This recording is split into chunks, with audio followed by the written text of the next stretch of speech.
Okay, so they do four career these, fairs a year. quarterly.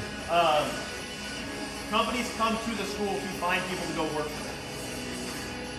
All right. So if you're in it and you're doing good and you can talk to somebody like a professional, these people will come in and hire you before you graduate. You'll have a job before you leave if you buckle down and do the work.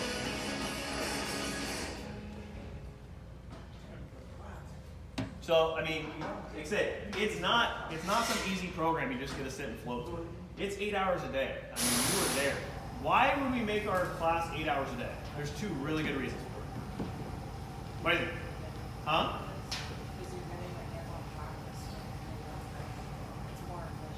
It's more efficient, more hands-on practice, more saturated. Okay, so I guess there's three reasons. Very, very saturated experience, right? You're in it for 8 hours a day. How long is a normal work day? If an employer sees that you can put in 8 hours a day for 9 months straight, learning all this stuff, then you're probably going to show up to work and be able to work 8 hours a day. You're used to it. Here's another really important thing to keep in mind. 8 hours a day means you're done in 9 months. You're done in 9 months. Most of these programs take 2, 3, 4 years. If you can get in and out in 9 months, how much more money can you make when you get out? That's all time you didn't spend sitting in school. You're out making a paycheck. So we want to get you guys in, get the training, get you guys learned up, and get you out there ready to start your career. Okay, so our facility is over 220,000 square foot. It's all indoors. So we have a lot of room.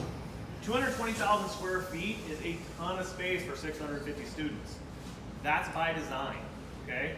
You can't build a 220,000 square foot facility in California and only have 650 students. You'd be going backwards, right? But in Wyoming, there's space. You can do that. So the student to teacher ratio I talked about, the space, it's all designed to give the students a really good experience. Okay, not feel like they're crowded and they're just a number. Okay? What if I don't have a project to work on myself? What would happen? They have projects for you to work on. There will be projects for you to work on. Absolutely. The cool thing is anything you make there, you get a key. So that's, I mean, they're not going to give you a car. But if you build a tube chassis or a tube frame for a rock buggy, it's yours at the end of it. Pick up a trailer and bring it home.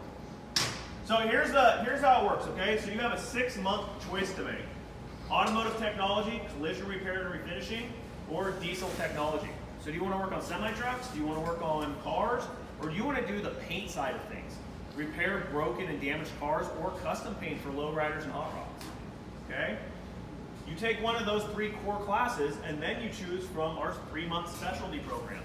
Trim upholstery technology, high performance powertrains, advanced diesel, motorsports, chassis and fabrication.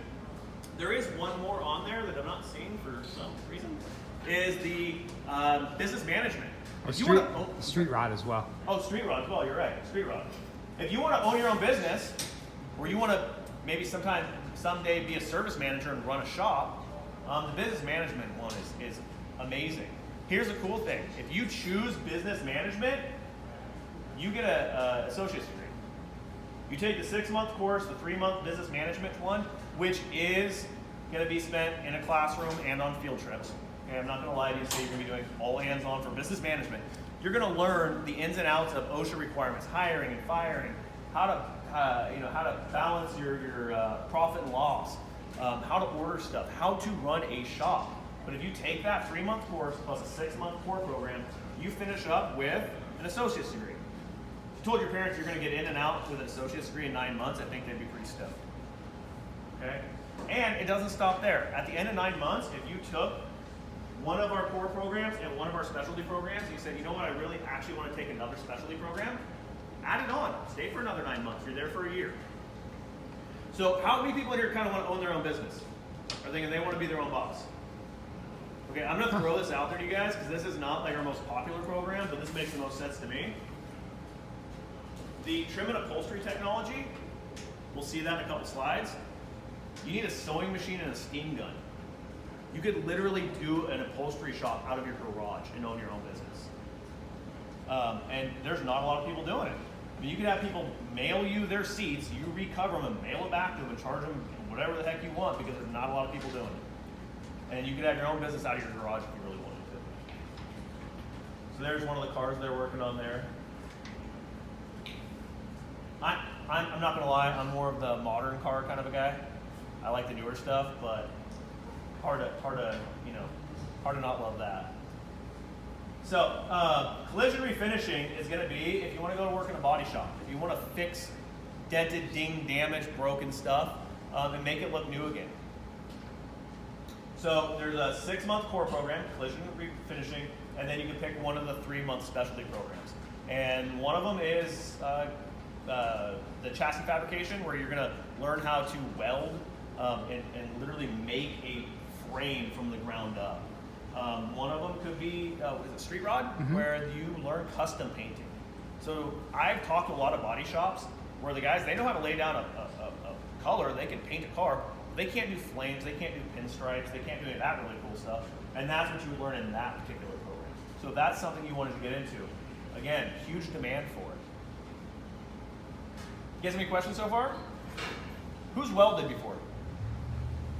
You guys have like the weakest hand raise like this. Who's welded before? So much effort. There we go. Who wants to learn how to weld? Oh my gosh, you guys take an auto shop, not every single person has their hand raised? That's crazy. So you start off with MIG welding in this collision class, and then you move into TIG welding. So MIG welding is great. If you just need to stick 2 pieces of metal together, MIG welding is fantastic. Wire-fed weld is strong, it holds together, beautiful. If you want it to look good and be as strong as possible, TIG welding is where it's at. So MIG welding's easy, TIG welding is really, really hard. I took metal shop for 4 years. I still can't TIG weld. They teach you how to TIG weld properly. The reason I don't know how to TIG weld is because I was kind of lazy in high school, and my teacher had 40 students. So they teach you TIG welding. So you'll learn how to TIG weld, and the nice thing about that is it means you can weld aluminum, you can weld stainless steel, you can weld regular steel. What are all the new bodies made out of on cars today? They used to be steel, now they're aluminum. You're not going to MIG weld aluminum, so you need to know how to TIG weld to go into this. What's that?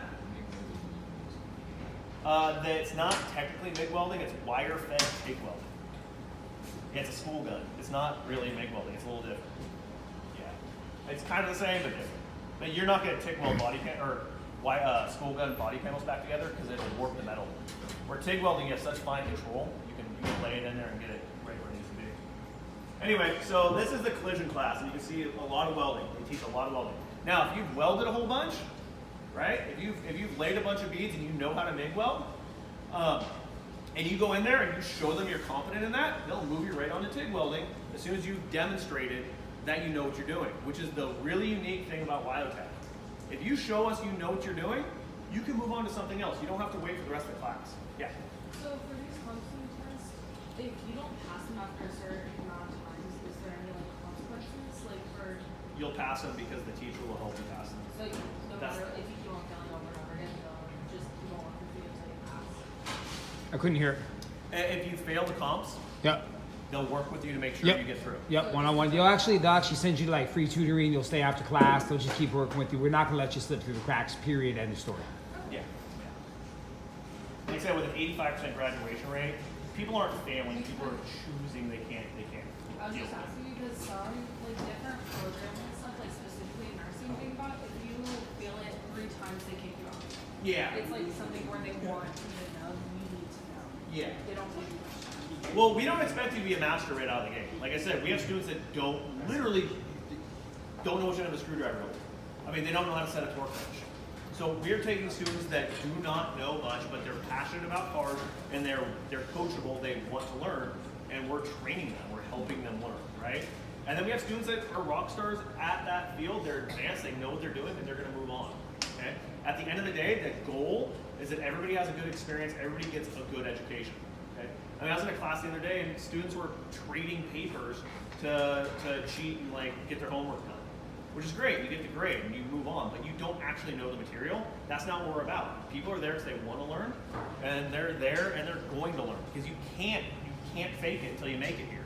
You have to do the work, which I think is awesome. It's a huge motivator.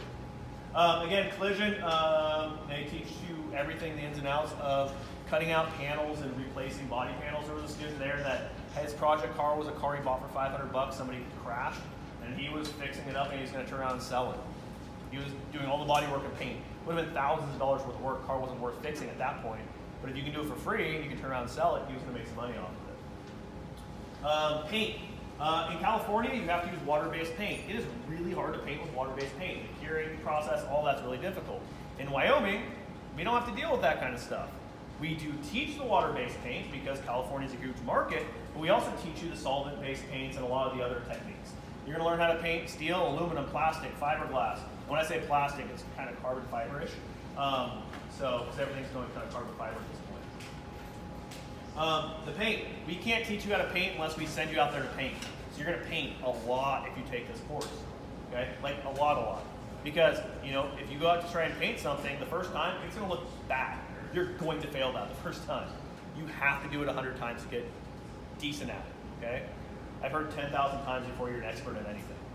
So we're going to get you there as fast as we can. But you're gonna get out there and spray a lot of paint to get good at it.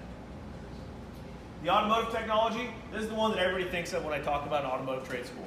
This is the first thing that pops in everybody's mind, automotive. Okay, they want to go be a mechanic. Automotive, which is awesome. It's a great program. Okay? And again, we're not focused on one specific make, one specific model. We're focused on a wide variety of different vehicles.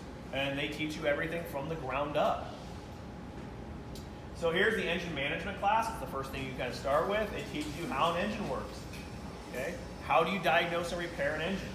So I'm going to have to kind of get going a little bit because we're falling behind this time. Drivability diagnostics. When I was a technician, I'd say 2/3 of my day was spent in front of a laptop, plugged into a car, trying to figure out what's wrong with it. Okay?